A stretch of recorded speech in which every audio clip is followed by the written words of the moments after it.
The woman I had never seen before stared at my husband for the entire 8-hour train ride to celebrate our anniversary. At first, I thought it was nothing.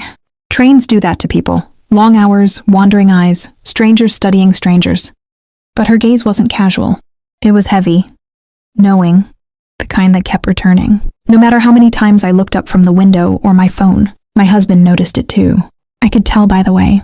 His shoulders stiffened every time our eyes met hers across the aisle. Each time he forced a small smile and quickly looked away, pretending the passing countryside outside the window was fascinating. 8 hours of that, 8 hours of silence thick enough to taste. Then, just before the train slowed into the station, the woman stood up. She walked past us, paused beside my seat, and gently pressed a wrinkled note into my palm. No words, just a look filled with something between pity and warning. When I opened the note, my perfect marriage turned into a crime scene inside my head.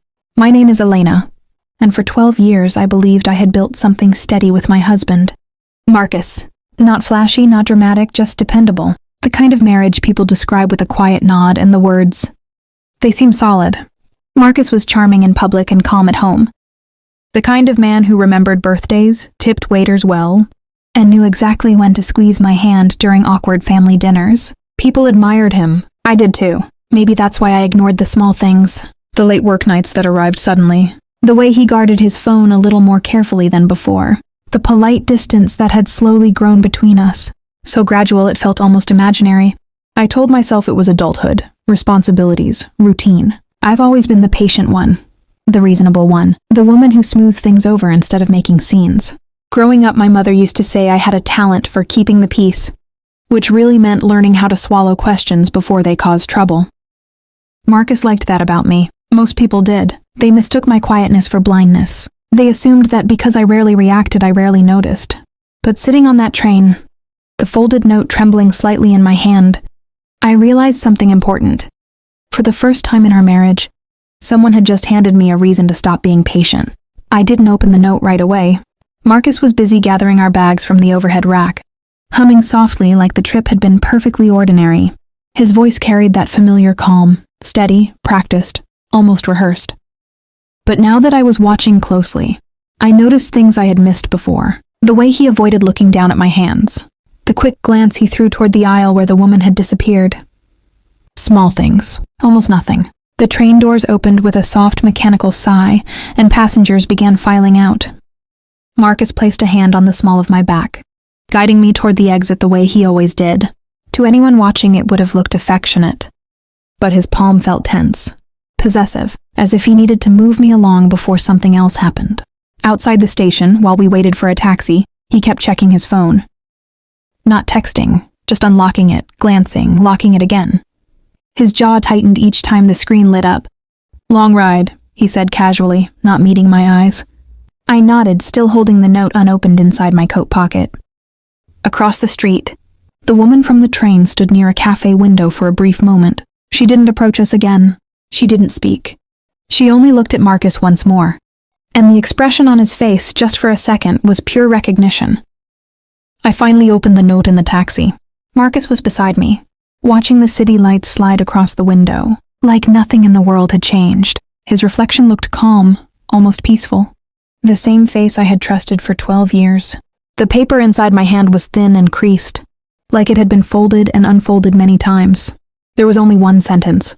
Check the inside pocket of his gray travel jacket when he sleeps.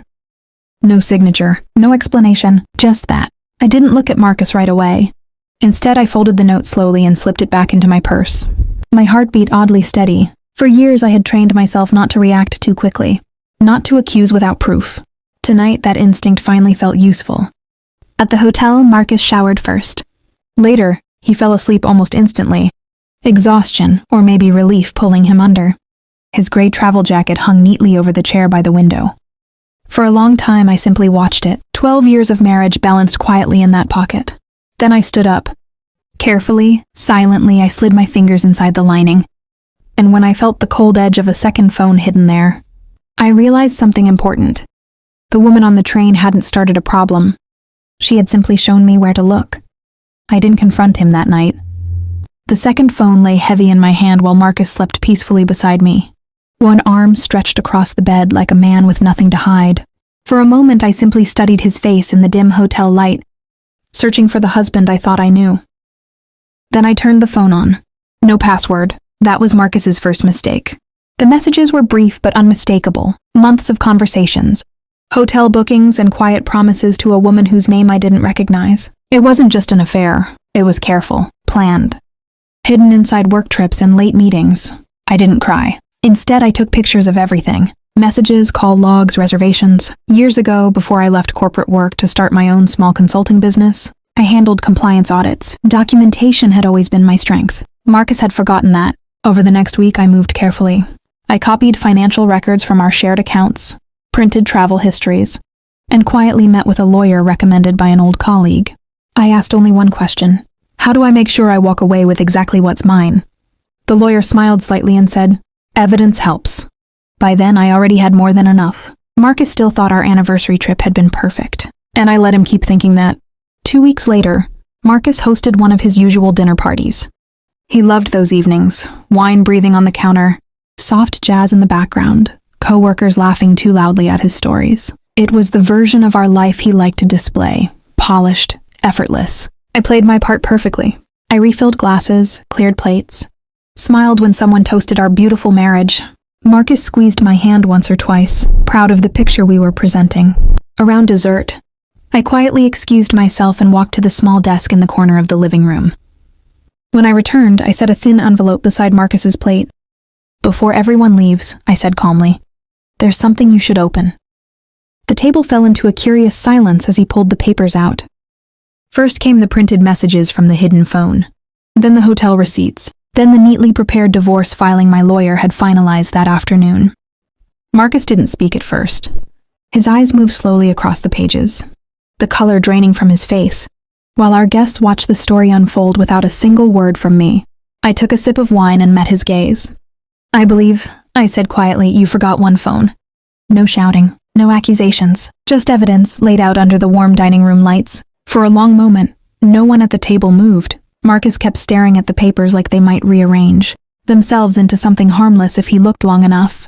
The room that had been filled with laughter minutes earlier now felt strangely fragile, like glass about to crack. One of his co-workers cleared his throat softly. Another guest slowly set down her fork. People weren't shocked by shouting or drama. There was none. What unsettled them was the quiet certainty of the evidence sitting in front of him. Printed words don't argue. They don't exaggerate. They simply exist. Marcus finally looked up at me, his mouth slightly open, searching for the version of me he was used to, the patient wife who smoothed things over and protected the peace. She wasn't there anymore. Someone at the table muttered, "Marcus, is this real?" He didn't answer. And in that silence, something shifted. His carefully built reputation, the reliable man, the trustworthy colleague, began dissolving in real time under the warm dining room lights. No one yelled, no one defended him. They just watched, because everyone at that table suddenly understood the same thing. If a person can lie this calmly to the person who shares their life, what else are they capable of? That question followed Marcus long after the guests quietly gathered their coats and left. The apartment felt different once the door closed behind the last guest. Quieter. Not the tense quiet that had lived between Marcus and me for months, but a clean kind of silence, the kind that comes after a storm finally passes.